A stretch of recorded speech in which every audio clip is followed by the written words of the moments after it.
Hola chicos, the Vuelta a España is here already. The big showdown between Evenepoel, Roglic, Giro winner Jai Hindley, Carapaz, Almeida. It starts in the Netherlands. So pretty good news for Jumbo-Visma, who just won the Tour. They did the team's presentation on a boat. Esteban Chavez is terrified for his life. Movistar decided to send La Ultima Bala off in the same jersey as Trek, Astana and Co.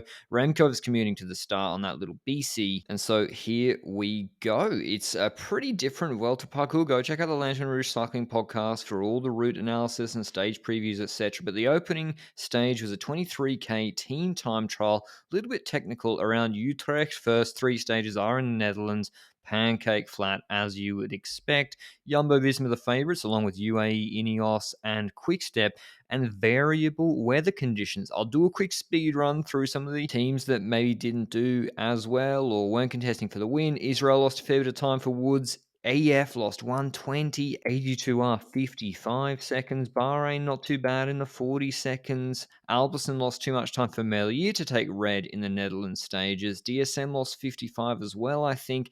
And Astana were just kind of okay, like late 40s, same with Trek 42, 43 sort of region. And then FDJ, you see the water on the lens, they went pretty well. They had a pretty good team, and Pinot's here, but they'd end up finishing sixth. And then it was Bike Exchange, one of the top five favorites. They got a good team: Kell O'Brien, Hepburn, Groves. Like sprinters are always underrated in team time trials, but it had just rained, and with some of the pave, the corners, and it wasn't wet everywhere. Like some sections, Simon Yates said in his interview afterwards, it was sketchy because we would think, okay, it's a dry corner. Oh wait, there's rain on the apex, and this big left-hand sweeper, I think it was actually a huge hairpin turn, is the greatest example of it. You see here, it's wet. There's guys coming off their line. They're taking a while to come off or onto the pedals, and then Formula Frenzy was actually on the corner, said yes, it dried up later. It was wet for Bike Exchange or the teams sort of after Burgos, after that shower. And so, yeah, they were losing a bit of time here, Bike Exchange. Did it make a difference for the win? No. Could they have done a little bit better? Probably, if they'd have the later conditions, but they didn't. But they still set a good time, about 8 seconds ahead of Groupama FDJ. But this is without Quickstep, Ineos, Jumbo, or UAE having gone yet. Bora Hansgrohe too. They got half the team pretty good at time trialing, but then they got Igita and Hindley as well, so they have to nurse. They're the GC guys.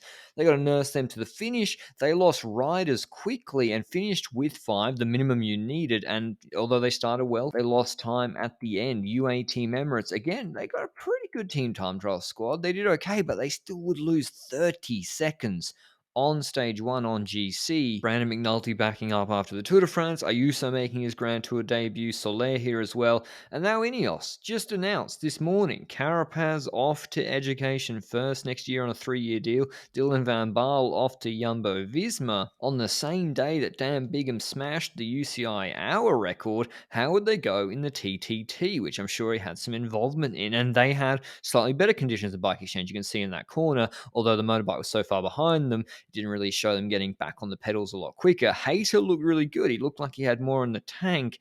They would end up finishing second. They'd take some decent time on a lot of the other GC teams like Bora, series like Wama wearing this helmet. Well, Remco says it's fast. Masnada's the odd one out though. He's not wearing it, the Italian. I guess I think it was like when that laser initially came out, the Jumbo had like some guys that suited, and then the old one that suited the other guys better. I don't know. I don't understand the aerodynamics too well. But, well, this seems interesting. I do understand that Remco is pretty aero, number 134.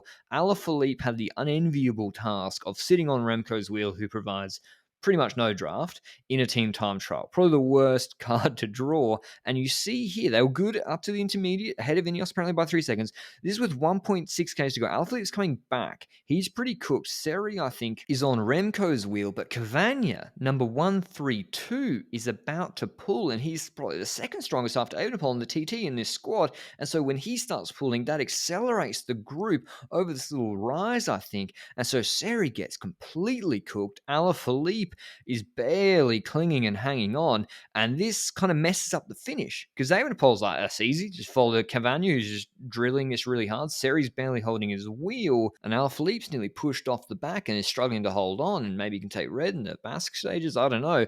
And then Evenepoel goes to the front. I think he must have done best part of the last kilometer, and he drops his teammates just a little bit. And it's the fifth rider, I think, whose time gets taken. And Seri, as I said, he was cooked by that move or having to follow Evenepoel. He says to Masnada, get on his wheel, but it's still a right-hand bend, so Masnada can't get on it immediately, and now Evenepoel's dropped his teammates.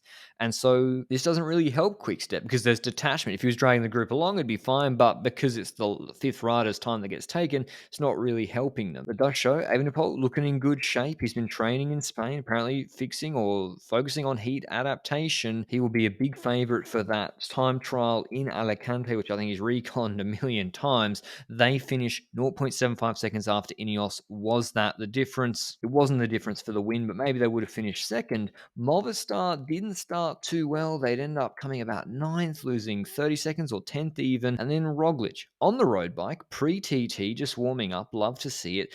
Jumbo-Visma kick off, and they have pretty good conditions. And notice, Sepp Kuss on the back, number 6, not the best time trialers. They protect Kuss in the first at least two-thirds of this team time trial. They have Turnus number 8 slips back in, and Kuss is just going to sit on the back for I don't know how long. He does pull or join in at the end, but for the first two-thirds at least, they're nursing him, keeping him on the back. They got a Feeney on the front drilling it. Harper's good.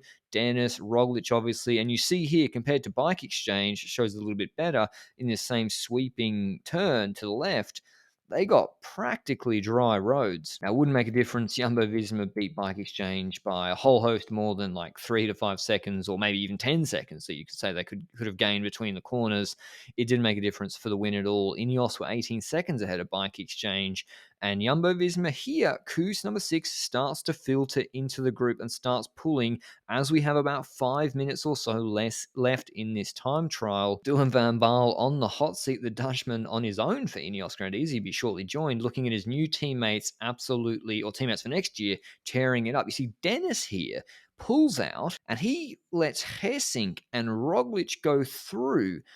This is going into the last little chicane where it's difficult to move up. He does that on the straight beforehand, which is a good move from Dennis. Roglic just saying, up! And it's just a great performance from Jumbo Visma. They wanted Hessink, the long-standing veteran of the team, Dutch rider. He nearly, a what-if moment, nearly goes into this barrier, just holds it up. Roglic was fearing for his life. And the plan was obviously for Hessink to take the red jersey, and he does so. Roglic second, Jumbo celebrating even before they crossed the line, smashing it. Winning the TT wasn't even close by 14 seconds or so. What a fairy tale start for Jumbo Visma and the Dutch squad in the Dutch start in the Netherlands. And big GC gaps. Like, these are not insignificant gaps given the parcours we have here. 13 on Ineos, 14 on Quickstep, 33 on UAE, and 41 on Bora Hansgrohe. Hessink takes the red jersey. Roglic goes into green. Froglic, I hope he wears yellow arm warmers with the green jersey, so it looks like an abomination tomorrow. Harper into KOM and Ethan Hayter into the white jersey. I hope you enjoyed the video. Vuelta's rolled around pretty fast. Make sure you subscribe down below if you like the content, and I'll see you at Station tomorrow. Ciao.